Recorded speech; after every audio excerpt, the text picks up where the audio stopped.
नमस्कार, जय हिंद। स्वागत है आप लोगों का दृग द टारगेट के ऑनलाइन प्लेटफॉर्म पर। कैसे हैं आप लोग?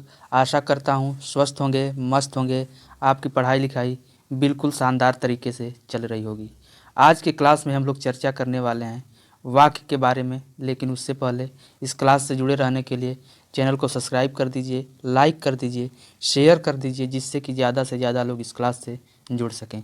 तो आइए बिना देर किए स्टार्ट करते हैं आज की क्लास और जानते हैं वाक्य के विषय में। तो आइए जानते हैं सबसे पहले वाक्य क्या होता है।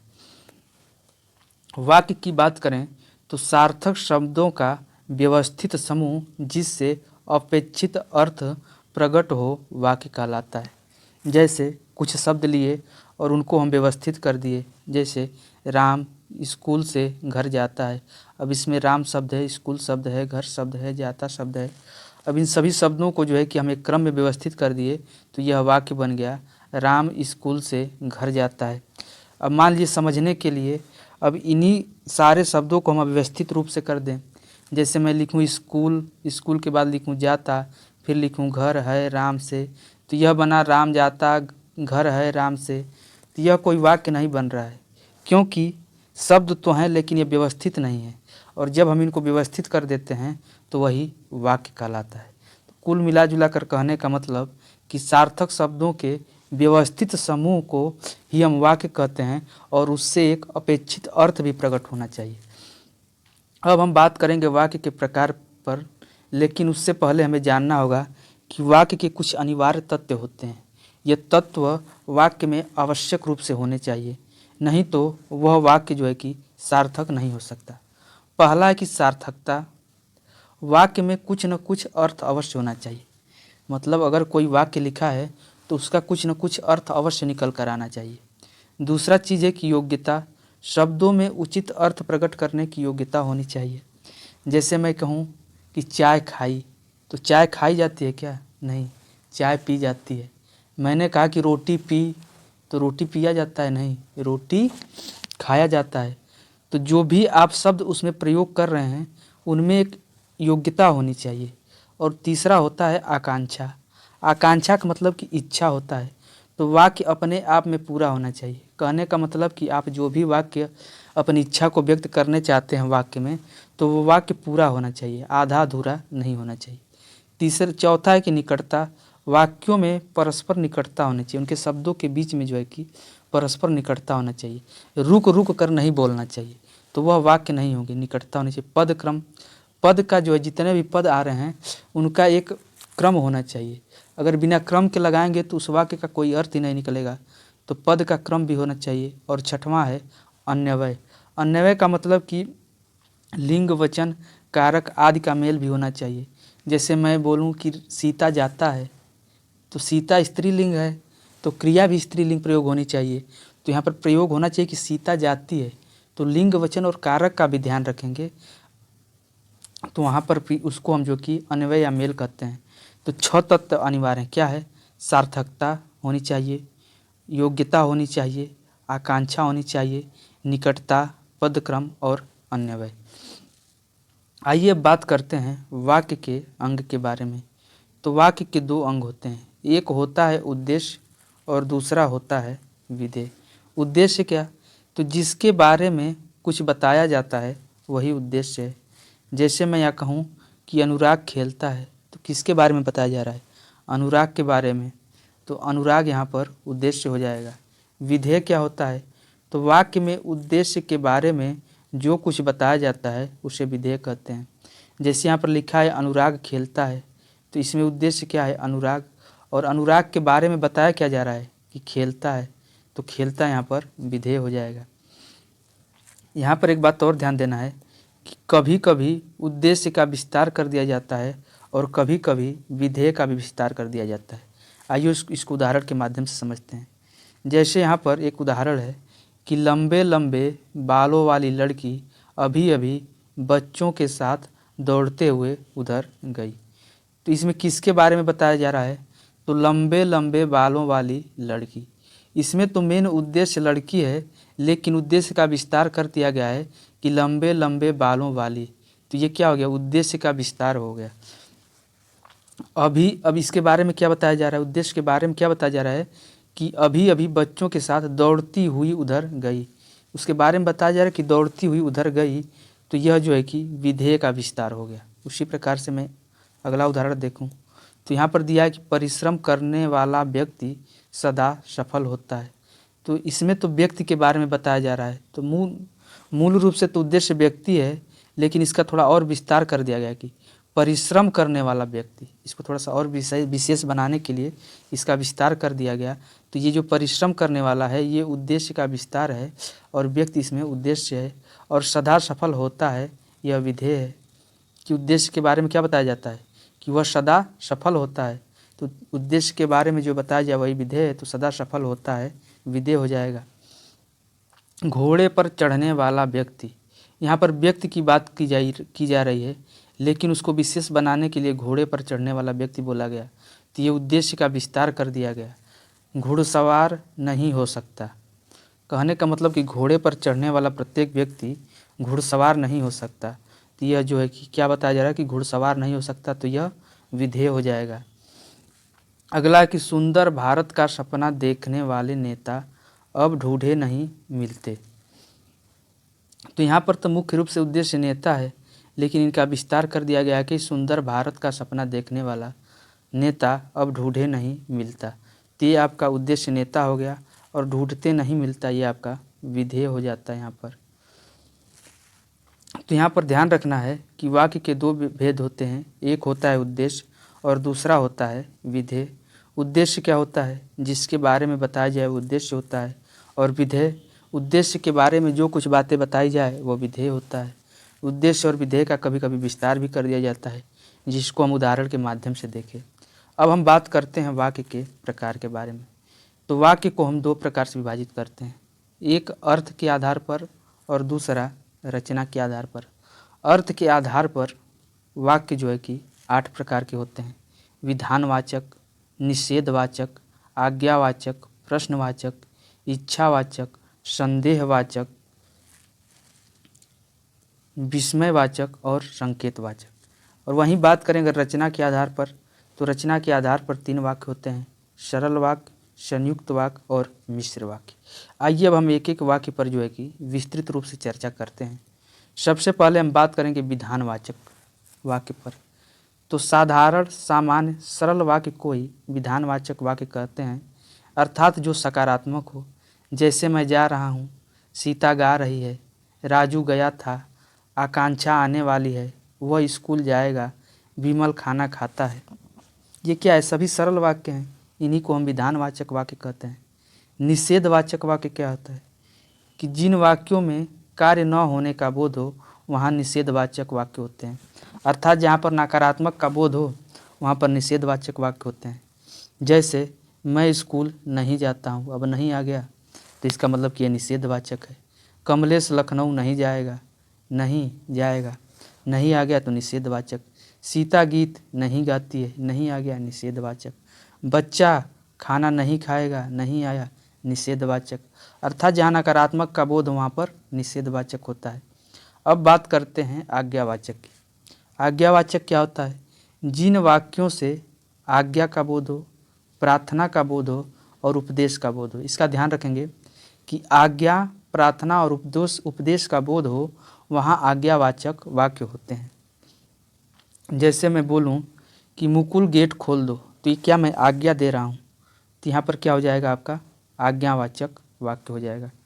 उसी प्रकार कहूँ कि मुझे फल लाकर दो, ये भी क्या है कि आज्ञा है, तो यहाँ पर भी आज्ञावाचक हो गया। कहूँ कि अपनों से बड़ों का सम्मान करना चाहिए, तो ये क्या है, एक प्रकार का उपदेश है, तो ये भी आज्ञावाचक है। और अगर मैं कहूँ कि कृपया 1 गिलास पानी दीजिए, तो यहाँ पर एक प्रकार से जो है कि प्रार्थना की जा रही है, रिक्वेस्ट की जा रही है, तो यह भी जो है कि आज्ञावाचक वाक्य होगा। तो हम आज्ञावाचक में क्या ध्यान रखेंगे कि जहाँ पर भी आज्ञा, प्रार्थना और उपदेश का बोध हो वहाँ पर आज्ञावाचक वाक्य होते हैं। अब अगले प्रकार की बात करें तो अगला प्रकार है प्रश्नवाचक। तो जिन वाक्यों में किसी प्रकार के प्रश्न पूछने का ज्ञान होता है उन्हें प्रश्नवाचक वाक्य कहते हैं। जैसे मैं कहूँ कि राघव कहाँ जा रहे हो, तो मैं उससे पूछ रहा हूँ कहाँ जा रहे हो, तो ये प्रश्नवाचक हो गया। सीता कब तक आएगी, कब तक आएगी, तो ये भी क्या हो गया, प्रश्नवाचक हो गया। सुरेश कौन सी पुस्तक से पढ़ता है, तो ये भी क्या हो गया, प्रश्नवाचक। पूछ रहा हूँ क्या मीरा कल जाएगी, यहाँ प्रश्नवाचक चिन्ह भी होना चाहिए। क्या मीरा कल जाएगी, तो यहाँ क्या हो जाएगा, यहाँ भी प्रश्न पूछा जा रहा है, तो यहाँ भी प्रश्नवाचक शब्द हो गया। अब हम बात करते हैं इच्छावाचक की। इच्छावाचक क्या होता है, तो जिस वाक्य में इच्छा, ध्यान रखिएगा, इच्छा, मनोकामना, शाप, आशीष या शुभकामना, क्या क्या, जहाँ पर भी इच्छा किसी की व्यक्त हो, किसी की मनोकामना हो, किसी को शाप दिया जा रहा हो, आशीष किसी को दी जा रही हो, या फिर किसी को शुभकामनाएं दी जा रही हो, तो वहाँ पर इच्छावाचक वाक्य होता है। जैसे मैं कहूँ आज तो मैं घूमने जाऊँगा, तो ये क्या है, मेरी इच्छा है, तो यहाँ पर इच्छावाचक हो जाएगा। आप सभी को 9 वर्ष मंगलमय हो, मैं शुभकामना दे रहा हूँ, तो यहाँ भी इच्छावाचक हो जाएगा। भगवान तुम्हें लंबी उम्र दे, तो ये क्या, मैं तुमको जो है कि मनोकामना दे रहा हूँ, तो यहाँ पर भी आपका जो है कि इच्छावाचक हो जाएगा। उसी प्रकार से मैं एक हमर कार लेने वाला हूँ, ये मेरी इच्छा है, तो यहाँ पर भी इच्छावाचक वाक्य हो जाएगा। एक बार फिर से देखिएगा क्या ध्यान देना है, तो जहाँ पर भी इच्छा, मनोकामना, शाप, आशीष या शुभकामना का बोध हो, वहाँ पर इच्छावाचक शब्द होता है। अब हम बात करते हैं संदेहवाचक शब्द की। जहाँ संदेह और संभावना, जहाँ पर संदेह और संभावना का बोध होता है, वहाँ पर जो है कि संदेहवाचक शब्द होता है। जैसे मैं कहूँ कि शायद तुम्हें कल दिल्ली जाना पड़े, अब इसमें क्या है कि संभावना है, हो सकता है कि जाना भी पड़े, नहीं भी जाना पड़े, तो यहाँ पर क्या हो जाएगा, संदेहवाचक हो जाएगा। उसी प्रकार संभवतः सुरेश अभी सोया नहीं होगा, अब यहाँ पर भी जो है कि संदेह ही जताया जा रहा है कि हो सकता है सो भी गया हो और नहीं भी सो रहा हो, तो यहाँ पर संदेहवाचक हो जाएगा। सीता पढ़ रही होगी, पता नहीं पढ़ रही होगी कि नहीं पढ़ रही होगी, तो यहाँ पर भी जो है कि संदेह का बोध हो रहा है, तो यहाँ पर भी जो है कि संदेहवाचक वाक्य हो जाएगा। अब अगले प्रकार की बात करें तो अगला प्रकार है विस्मयवाचक। तो जिन वाक्यों से आश्चर्य, अगर आप किसी वाक्य को सुन रहे हैं, आपको आश्चर्य प्रतीत हो रहा है, घृणा हो रही है, क्रोध हो रहा है, शोक के भाव उत्पन्न हो, तो वहाँ विस्मयवाचक वाक्य होता है। इन वाक्यों में विस्मयादिबोधक चिन्ह का प्रयोग किया जाता है। जैसे मैं बोलूँ वाह कितना सुंदर दृश्य है, जैसे आप किसी दृश्य को देखें बहुत सुंदर है, तो अचानक आपके मुंह से निकलता है वाह कितना सुंदर दृश्य है, तो यहाँ पर क्या हो गया, यह विस्मयवादी शब्द हो गया, आश्चर्य हो रहा है। हाय उसके माता पिता दोनों चल बसे, तो यहाँ पर क्या, दुख का बोध हो रहा है। शाबाश तुमने अच्छा कार्य किया, तुमने अच्छा कार्य किया, तो इसमें भी जो है कि विस्मय का बोध हो रहा है। अब बोलूँ छी वे लोग कितने बुरे हैं, तो यहाँ पर जो है कि घृणा का बोध हो रहा है, तो यहाँ पर भी विस्मयादिबोधक वाक्य होगा। अब हम बात करते हैं संकेतवाचक की। तो जिन वाक्यों में संकेत का बोध हो, यानी दूसरी क्रिया पहली क्रिया पर निर्भर हो, वहाँ पर संकेतवाचक वाक्य होता है। जैसे यहाँ पर यदि परिश्रम करोगे तो अवश्य सफल होगे, यहाँ पर संकेत किया जा रहा है कि यदि तुम परिश्रम करोगे तो अवश्य सफल होगे। और दूसरी बात कि सफल तभी होगे जब परिश्रम करोगे, अर्थात दूसरा वाला जो वाक्य है यह पहले वाक्य पर निर्भर है। सफल कब होगे, जब परिश्रम करोगे, तो यहाँ पर क्या हो जाएगा, आपका संकेतवाचक हो जाएगा। दूसरा होगा कि यदि वर्षा हुई होती तो फसल अच्छी होती, क्या संकेत है कि अगर वर्षा होती तो फसल अच्छी होती, तो दूसरा जो वाक्य है यह पहले वाक्य पर निर्भर है कि अगर वर्षा अच्छी नहीं होगी तो फसल भी अच्छी नहीं होगी, यदि वर्षा अच्छी होगी तो फसल भी अच्छी होगी। इसी प्रकार यदि यूं ही सर्दी पड़ती रही तो पानी के सारे स्रोत जम जाएंगे, तो यहाँ पर भी जो है कि संकेत किया जा रहा है कि अगर इसी प्रकार से सर्दी पड़ती रही तो सारे पानी के स्रोत जम जाएंगे। और यहाँ पर दूसरा ये भी है कि दूसरा जो वाक्य है यह पहले वाक्य पर क्या है कि आश्रित है, तो यहाँ पर क्या हो जाएगा, संकेतवाचक वाक्य हो जाएगा। तो ये हम बात किए अर्थ के आधार पर वाक्यों के। अब हम बात करते हैं रचना के आधार पर वाक्य। तो रचना के आधार पर हम बात किए थे कि 3 प्रकार के वाक्य होते हैं, सरल वाक्य, संयुक्त वाक्य और मिश्र वाक्य। तो आइए विस्तृत रूप से एक एक वाक्य पर चर्चा करते हैं। सबसे पहले बात करते हैं हम सरल वाक्य पर। तो जिन वाक्यों में केवल एक ही उद्देश्य और एक ही विधेय होता है, अथवा जहाँ एक से अधिक भी उद्देश्य हो सकते हैं लेकिन प्रत्येक उद्देश्य के लिए एक एक विधेय भी होंगे। कहने का मतलब कि जिन वाक्यों में एक उद्देश्य और एक विधेय हो वहाँ सरल वाक्य होता है। कभी कभी एक से ज़्यादा उद्देश्य दे दिए जाते हैं लेकिन प्रत्येक उद्देश्य के लिए एक एक विधेय भी दिए होते हैं, तो वहाँ भी सरल वाक्य होता है। जैसे मैं कहूँ कि सुरेश गाता है, तो एक उद्देश्य एक विधेय, तो यहाँ पर जो है कि सरल वाक्य हो जाएगा। उसी प्रकार हालदार साहब पान खाते हैं, तो यहाँ पर एक उद्देश्य है और एक विधेय है, तो यहाँ पर भी आपका सरल वाक्य। क्या राम प्रतिदिन विद्यालय जाता है, एक उद्देश्य और एक विधेय, तो यहाँ पर भी सरल वाक्य। जैसे रीना, गीता, ज्योति और विजय, अब यहाँ पर कई उद्देश्य आ गए। रीना, गीता, ज्योति और विजय एक साथ खाते पीते खेलते कूदते पढ़ते लिखते हैं, तो कई उद्देश्य आए तो कई विधेय भी आ गए। मतलब कहने का मतलब कि प्रत्येक उद्देश्य के लिए प्रत्येक विधेय भी आ रहे हैं, तो यहाँ पर भी जो है कि आपका सरल वाक्य हो जाएगा। अब हम बात करते हैं संयुक्त वाक्य की। संयुक्त वाक्य क्या होता है भैया? तो जब दो सरल वाक्य योजकों, यहाँ पर विशेष ध्यान रखेंगे कि योजकों के द्वारा जुड़े हों तो उन्हें संयुक्त वाक्य कहते हैं। अब ये योजक क्या हैं, इन योजक को विशेष ध्यान रखना है, इसी से जो है कि आप संयुक्त वाक्य की पहचान कर सकते हैं। तो ये योजक शब्द हैं और, एवं, तथा, या, अथवा, इसलिए, अतः, फिर भी, नहीं तो, किंतु, परंतु, लेकिन, पर। जहाँ पर भी दो सरल वाक्य इन योजकों के द्वारा जुड़े हों वहाँ पर संयुक्त वाक्य होता है। इनको एक बार फिर से विशेष ध्यान दीजिए और इनको पूरा रट डालिए। क्या क्या योजक शब्द हैं? तो और, एवं, तथा, या, अथवा, इसलिए, अतः, फिर भी, नहीं तो, किंतु, परंतु, लेकिन, पर।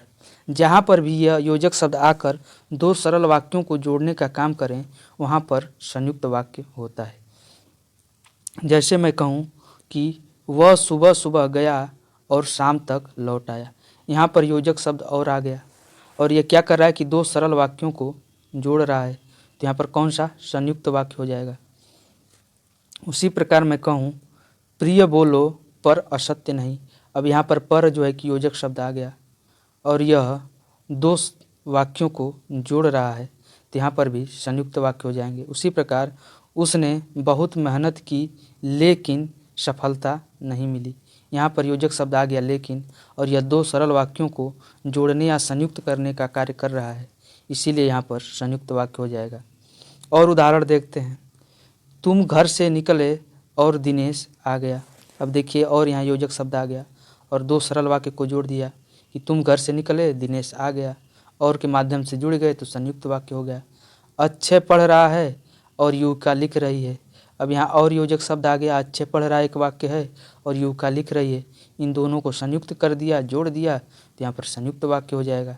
सुरभि देर से उठी इसलिए विद्यालय न जा सकी, विद्यालय न जा सकी, सुरभि देर से उठी, दो सरल वाक्य हैं, इनको इसलिए योजक शब्द आके जोड़ दिया तो ये संयुक्त वाक्य होते हैं। अब हम बात करते हैं मिश्रित वाक्य की। मिश्रित वाक्य क्या होता है?